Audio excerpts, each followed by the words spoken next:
Welcome, and thanks for joining in to part 3 in this ongoing series on the history of Christianity.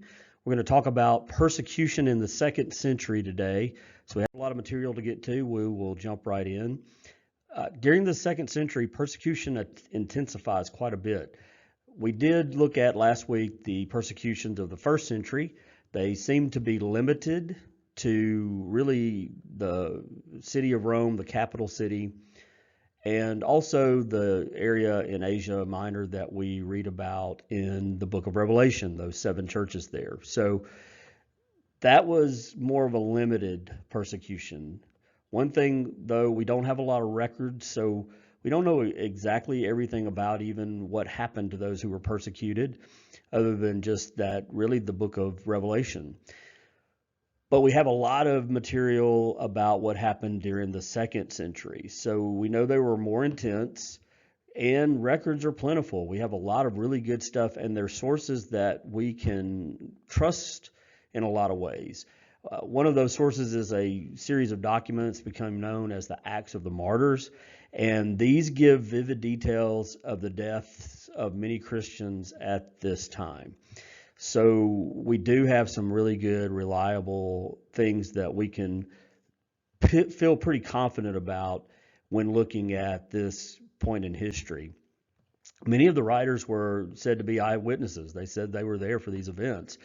Other retellings came from official court records. So again, that's verifiable information. It's not something that was written a long time afterwards with details that seem like they would be very hard for anybody to have that weren't actually there. These are better sources than that. And it makes it an important time period to look at persecution in the early church. We get a lot of great information about what was going on at that time.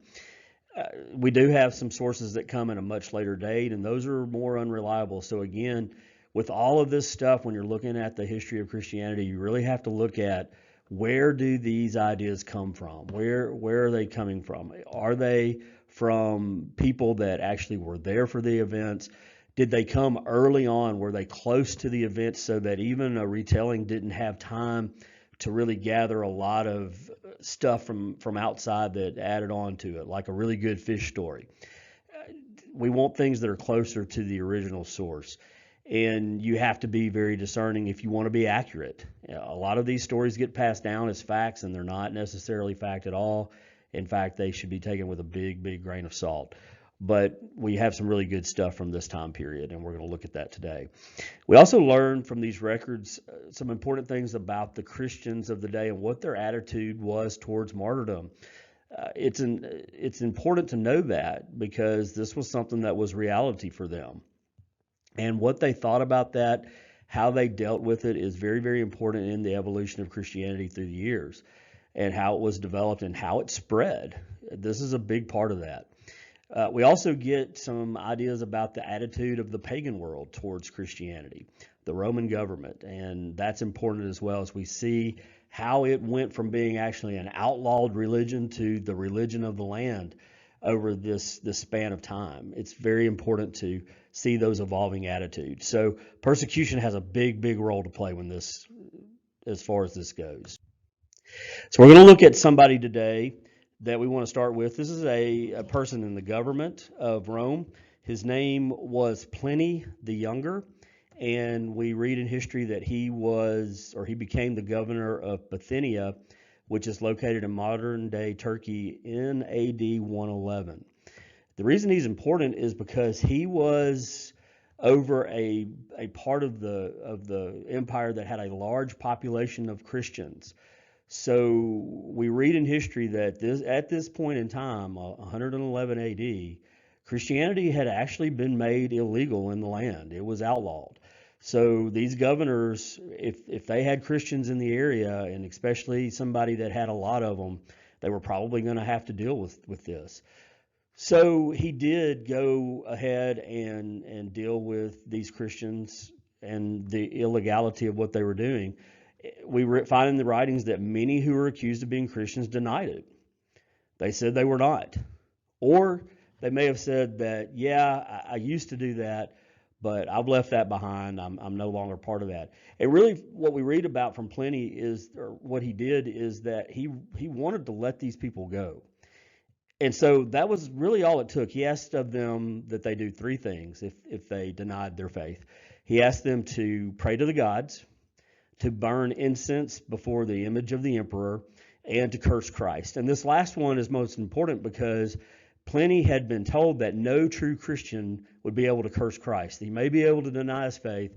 He might be able to even do some of this other stuff, burn some incense to the emperor, but he would not, or she would not, curse Christ.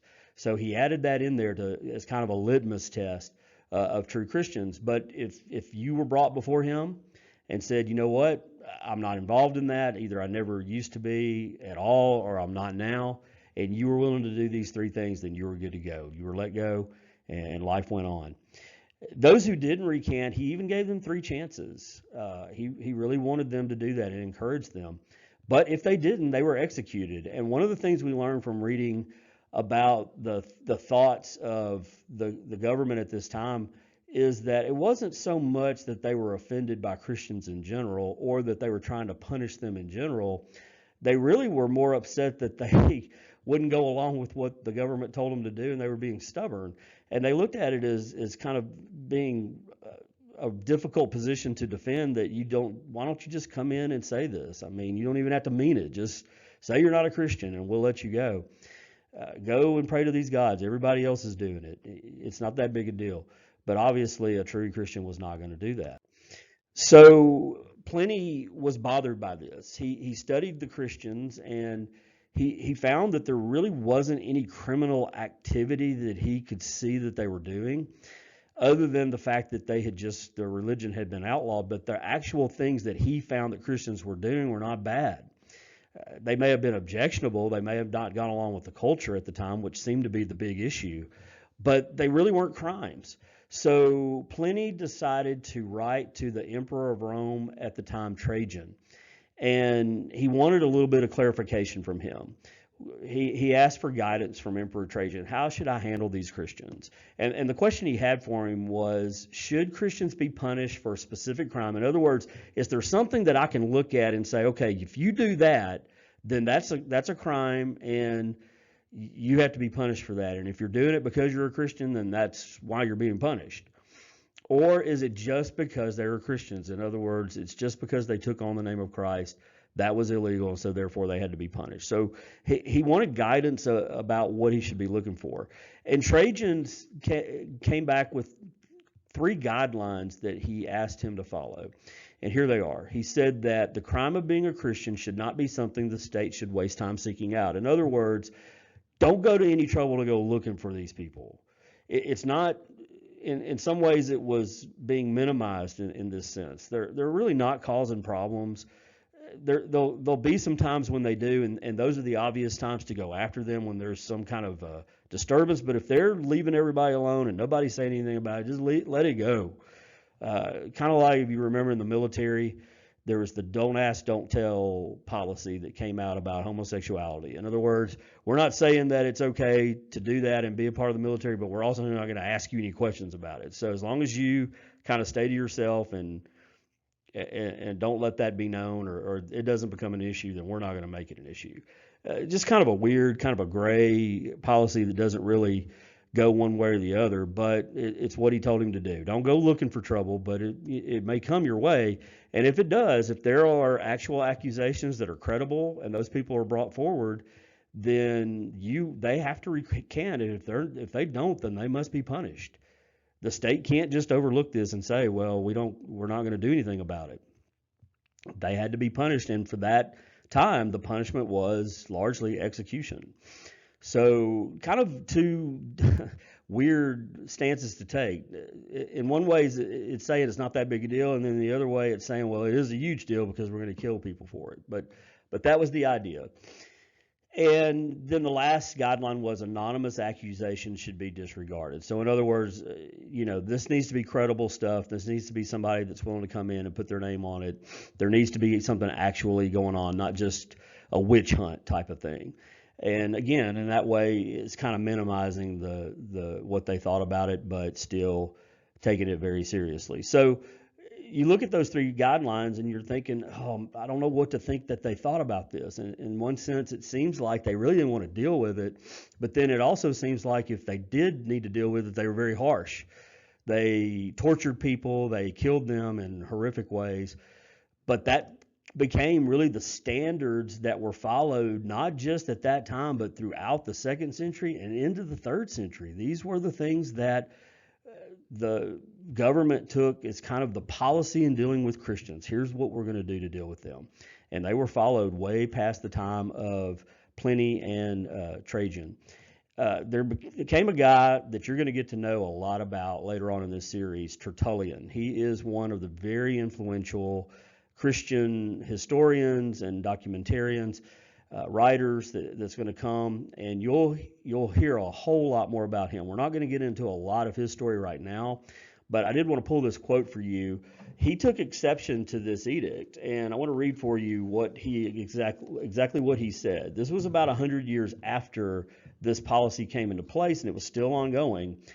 Tertullian was an influential Christian in North Africa, and he took exception to this policy, and this is what he said: "What a necessarily confused sentence. It refuses to seek them out as if they were innocent, and orders that they be punished as if they were guilty. It pardons and yet is cruel. It ignores and yet punishes. Why do you circumvent your own censure? If you condemn, why do you not inquire? And if you do not inquire, why do you not also absolve?" So Tertullian kind of summed up what a lot of people were thinking about this, especially Christians at the time, and probably even some of those that accused them. Is you're kind of taking two stances, but for the Roman government, this made a lot of sense for them to deal with it this way, because they didn't want a wholesale, let me hunt down and kill every Christian I see. If you even breathe that you're a Christian, or somebody can even say that you might be. So this would be kind of like the idea in the 1950s of the communist hunt, or going all the way back to the Salem witch trials, where we get the idea of the witch hunt, that, I'm looking for anyone to come in and accuse you, and I'm going after you. They didn't want that kind of thing. They stayed away from that, but they also said we can't just ignore it. So in some ways it's a very pragmatic stance, but it wasn't a great stance for anyone that was a Christian especially. And so it did lead to some significant martyrdoms that came of some Christians, and again, we do have some great documentation of that. So the first one we're going to look at today is Ignatius of Antioch. And this was a guy who was the bishop of Antioch. That was the head of the church at that location. And Antioch was a very significant church body. So he was very well respected. He was up in age when all of this took place. He was condemned to death in AD 107 and sent to Rome for execution. And the reason for this is crazy. They sent him to Rome because they were having a big celebration and festival at that time. And they thought that executing this guy, this noteworthy Christian, would be a big draw. So it's kind of like today, if you bring in a big band, the Houston Rodeo we have here in Houston every year, they bring in a lot of big name bands, and it gets people to come out to the rodeo. Or even at a church, if you have a big carnival or something like that, you bring inflatables for the kids. That's a draw for people.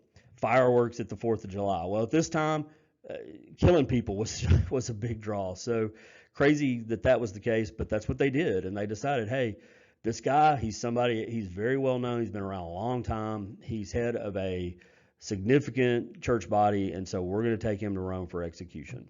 And off he went. He was born about AD 30 or 35. So if you look at those dates, this guy was in anywhere from his mid to late 70s. And he was an older guy, and we actually find that this was the case for a lot of these martyrs, especially some of these that are named, because they did have a name that people recognized. And one of the things that is attractive about accusing somebody of this or executing them is if it's a noteworthy person. You don't necessarily want to go after some nobody, but someone that is very well known. If you can get them, then that's a big draw. That brings a lot of attention again. And so that just seemed to happen over and over again. Not to say that there weren't younger people or unknown people, because we know there were, but we do get a pretty good number of people that were very influential in Christendom that were martyred at this time. Ignatius called himself the bearer of God. What I mean by that is in his writings, he said that that's what he was known by, that title, the bearer of God. And this was probably just a title of respect that he had acquired through the years because of his longevity and because of his position. But there's an interesting thing about this I wanted to bring up to you today. I just thought that you would enjoy. There was a later change in the Greek text. So we know at that time, and we have this with the scriptures that we have, becomes an issue at some points. These writings were not put in a form that could be preserved forever. And so as these writings deteriorated, they had to be copied. And in the copies, there would sometimes become mistakes in the text. And so there was a later change in the Greek text, not done on purpose. And the word there changed from the bearer of God to he who was born by God. So the word born there is spelled correctly. B-O-R-N would be you were given birth by God. That was not it. B-O-R-N-E would be you were born as in you were carried by God. So what does that mean? Well, a legend came up because of this mistranslation. And the legend was that Ignatius was the little child whom Jesus picked up and put in the midst of his disciples and talked about the faith of a child and don't suffer the children to come to me. That was Ignatius because of this. And we know it's not true. You can't even say there's a possibility it was true because this was based only on the fact that there was a misscribed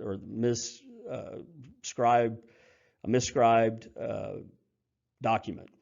And a word was changed and changed the meaning, and this legend popped up about it. So if you ever hear anything about this idea of this guy, then you can just throw it away. He was not the little child that Jesus picked up, but that legend came up about him later on, not even during his lifetime.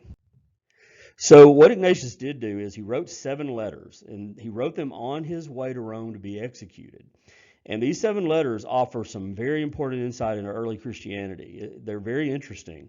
We don't have enough time in this 30 minutes to get into all the specifics of the letters, but I would encourage you to go back and read at least about these. There's some pretty significant people that cross paths with him on his way to Rome, and even some names that we see in the New Testament are given during this time that maybe would be those people we read about in the New Testament. So again, don't have enough time to get into that, but just I would encourage you to go and look some of that up, and you can definitely find out more about that. But it's clear, one of the things we learned from these letters is that it was pretty clear that Christians were not being sought out for prosecution. And the reason we know this is he is visited by several prominent church leaders and Christian leaders during his trip to Rome.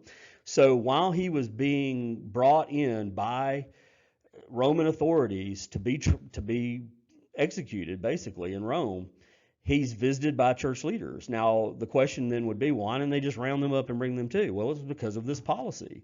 They weren't looking to go after people. So unless they were brought in to a court being accused and put on trial, they left them alone. So these Christians were able to come and visit Ignatius. It's weird, but they were able to come freely and see him on his way to be executed for the crime that they obviously had committed themselves, being Christians. So the most significant of the 7 letters was written by Ignatius to the church in Rome. And we find out some important information from that letter. And the letter to Rome says that Ignatius was aware of a plan by the Christians in Rome to set him free. So he had gotten wind somehow that there was a plot, or at least some talk about when this guy gets here, we're going to try to get him set free. Now, did that mean that they were going to try to capture him or free him in some way illegally? Were they going to try to get him off in some way by going to the courts and making an appeal? We don't know exactly what that meant, but what we do know is that Ignatius' response to this was not favorable. He did not go along with this plan at all. He didn't want it to happen.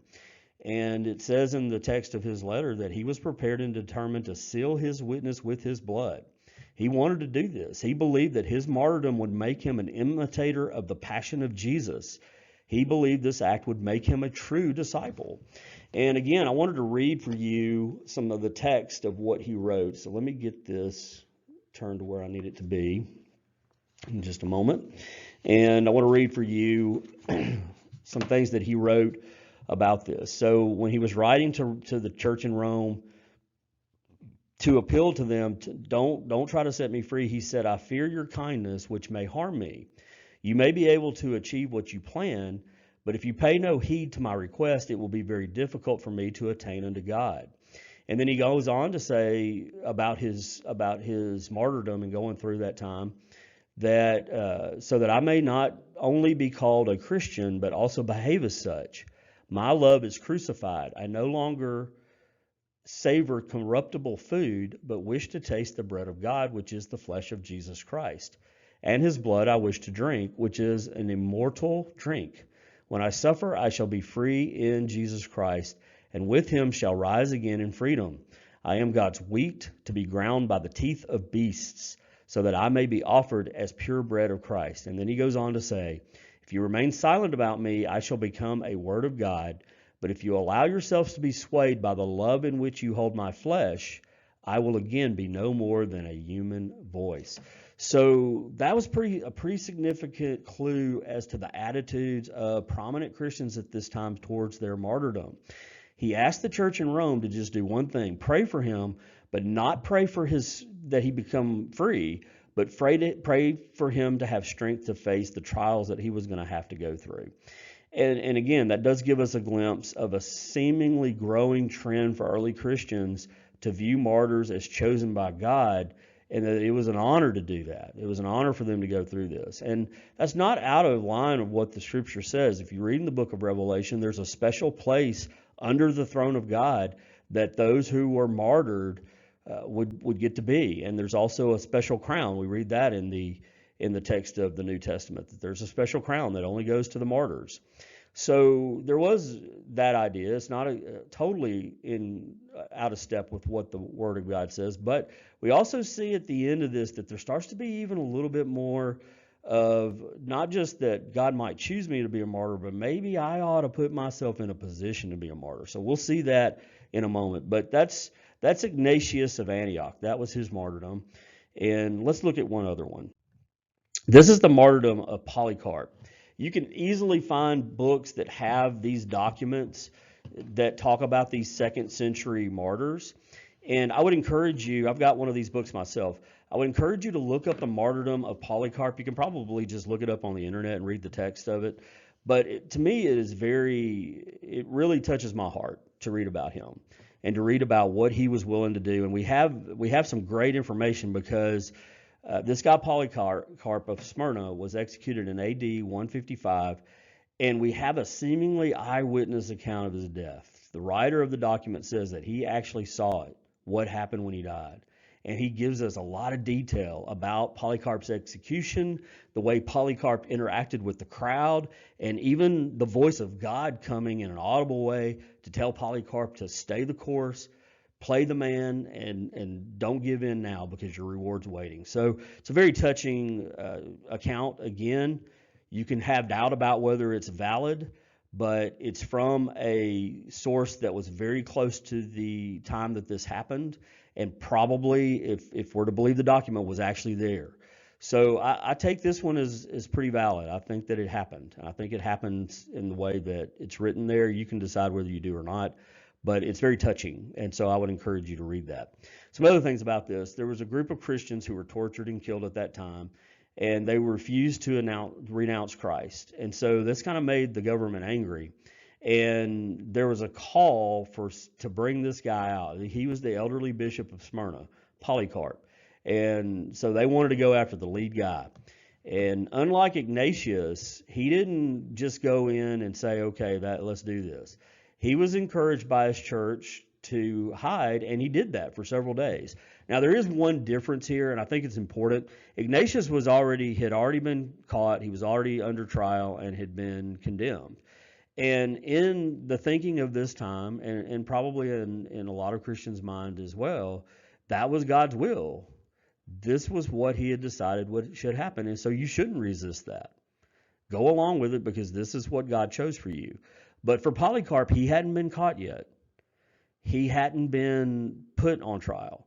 So you get the attitude here that they're not, these early Christians in the second century, they weren't necessarily seeking out to be martyrs yet. Now, the time comes where that kind of maybe becomes more of the case. but they weren't necessarily seeking it, but they were willing to do it if they, as they believed, God chose them.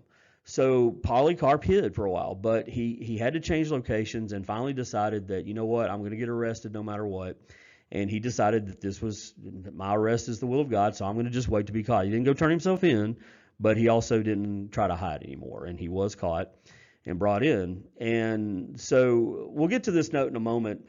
But again, I want to read to you some of the things about this martyrdom of Polycarp and what the words that actually happened. And this is from the book that I've referenced here, and you'll see the actual name of it at the end of the slide, this presentation, The Story of Christianity by Justo L. Gonzalez, Volume 1. And I want to quote directly from his text here, and I'll begin the quotation now. The proconsul who presided at his trial, meaning Polycarp, tried to persuade him, urging him to think about his advanced age and worship the emperor. When Polycarp refused, the judge ordered him to cry, "Out with the atheist." Now let me stop there and say this. One of the accusations that the pagan religions made against Christianity is that they were atheists. And that didn't make any sense to us. But the reason they did that was because Christians did not worship a visible God. So in other words, these people worship the idols, the statues of their God, but Christians didn't do that. And so because there wasn't a visible God, they accused them of being atheists, that they didn't believe in a seen God. So this is what they said then, and I'm quoting again. To this, Polycarp responded by pointing at the crowd around him and saying, "Yes, out with the atheists." Again, the judge insisted, promising that if he would swear by the emperor and curse Christ, he would be free to go. But Polycarp replied, "For 86 years I have served him, and he has done me no evil. How could I curse my king who saved me?" Continuing the quotation. Thus the dialogue went on. When the judge threatened him with burning him alive, Polycarp simply answered that the fire that the judge could light would last only a moment, whereas the eternal fire would never go out. Finally, we are told that after he was tied to the post in the pyre, he looked up and prayed out loud, "Lord sovereign God, I thank you that you have deemed me worthy of this moment, so that jointly with your martyrs I may have a share in the cup of Christ. For this I bless and glorify you. Amen." So again, I think it's a very touching account of this man of faith who was willing to put his life up for execution because of his faith in Jesus Christ and refusing to go against the trial, and this is what happened to him. And again, this isn't the part that I quoted, but if you read this account, there is a time in which there's a voice, an audible voice from heaven, and the writer says that everybody heard it. So again, nobody can prove that happened, but if it was an eyewitness account, then there's some validity there. So it's a touching story about this man Polycarp and his martyrdom. But again, it gets into this idea. However, things are kind of shift as time goes on. So at this time, there's not, again, people didn't believe that they should be a voluntary or spontaneous martyr. They believed that if it happened, you didn't resist it, but God would be the one to make that decision. And so if you were tried, and if you were arrested and tried, and you made your confession that you're a Christian, then if you were going to be executed, that was God's will. But you didn't go turn yourself in. You didn't hide it, but you didn't go looking for it. The spontaneous idea, but the thinking began to change among some, and it started to become more acceptable to become a spontaneous martyr because there was a lot of glory involved with this. I mean, you have these stories of these people preserved to this day because of the fact that they were martyrs. And other Christians at that time, we don't know anything about them. And these early Christians knew that. And there's also this idea, and Ignatius said it, that he felt closer to being a true disciple of Jesus because he was actually going to go through something like Jesus did by giving his life up. And for him, this was a glorifying idea. This was a bringing him in further in his walk with God in a way that nothing else ever could.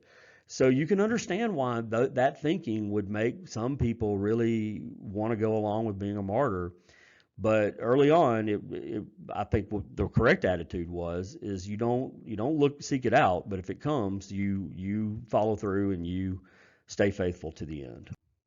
So as we're getting through our time here, our 30 minutes, let me just sum this up. The kind of as the second century ends, the last emperor of the second century that put a real emphasis on persecuting the Christians was Marcus Aurelius. He became emperor in AD 161 and reigned until his death in AD 180. He was known as being this enlightened emperor, and yet he killed a lot of Christians in his time. So he wasn't very enlightening when it came to the Christians.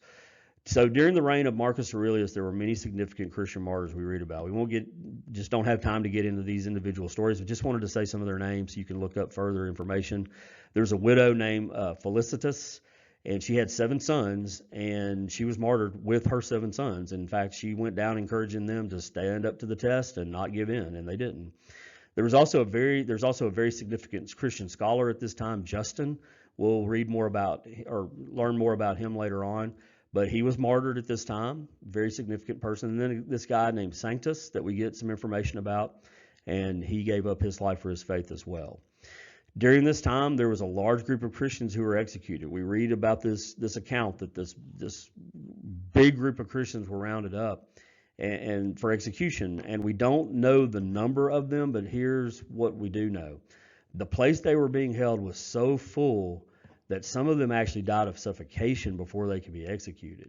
So I don't know how big the room was, but this was a large number of people and crammed in such a way that they were actually, some of them didn't even make it through getting out to the actual execution. They died of suffocation there. Just heartbreaking stories that we read in history, and it's certainly not just Christians. This has happened to a lot of ethnic and religious groups through the years.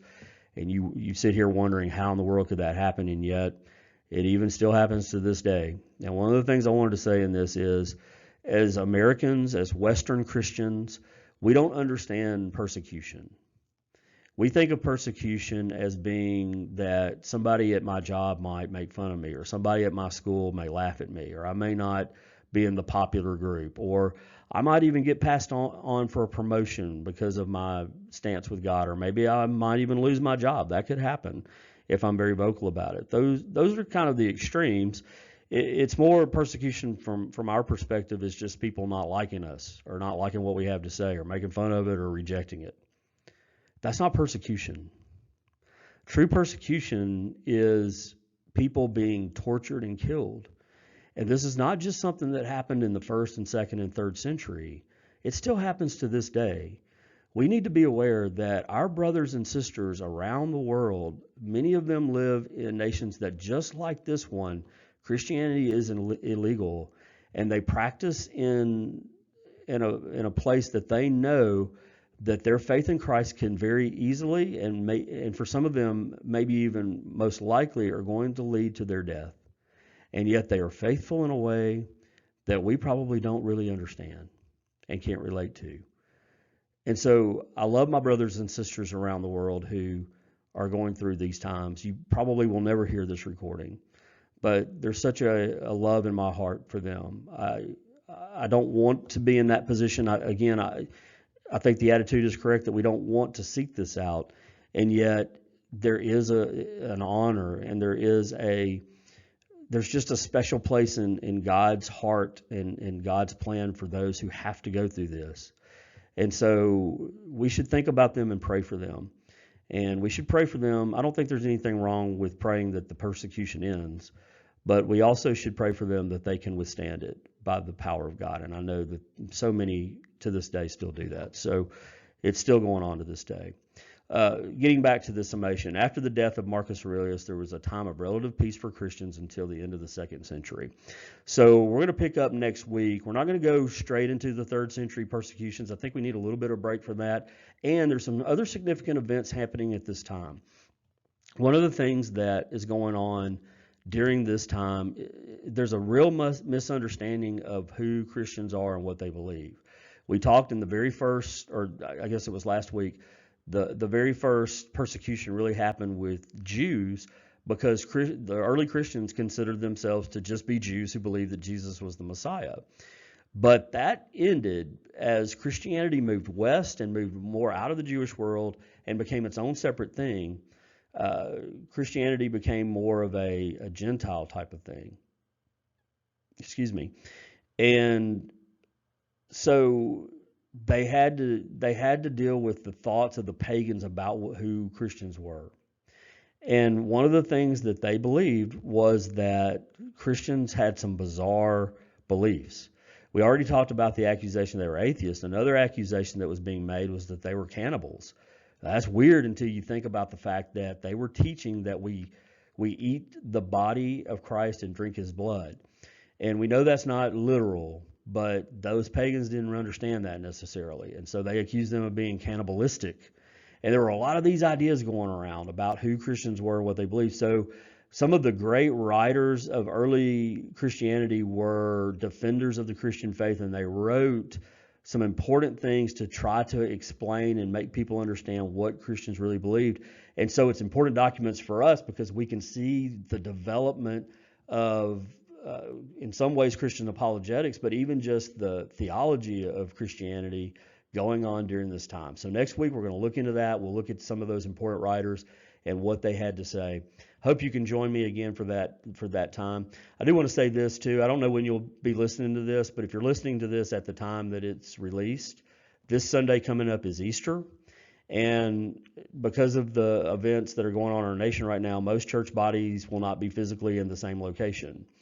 But we still celebrate Easter with one heart because we have a relationship with God by the only thing that can bring you a relationship with God. That's faith in Jesus Christ. And we share that in common as Christians, whether we be in a building together or not.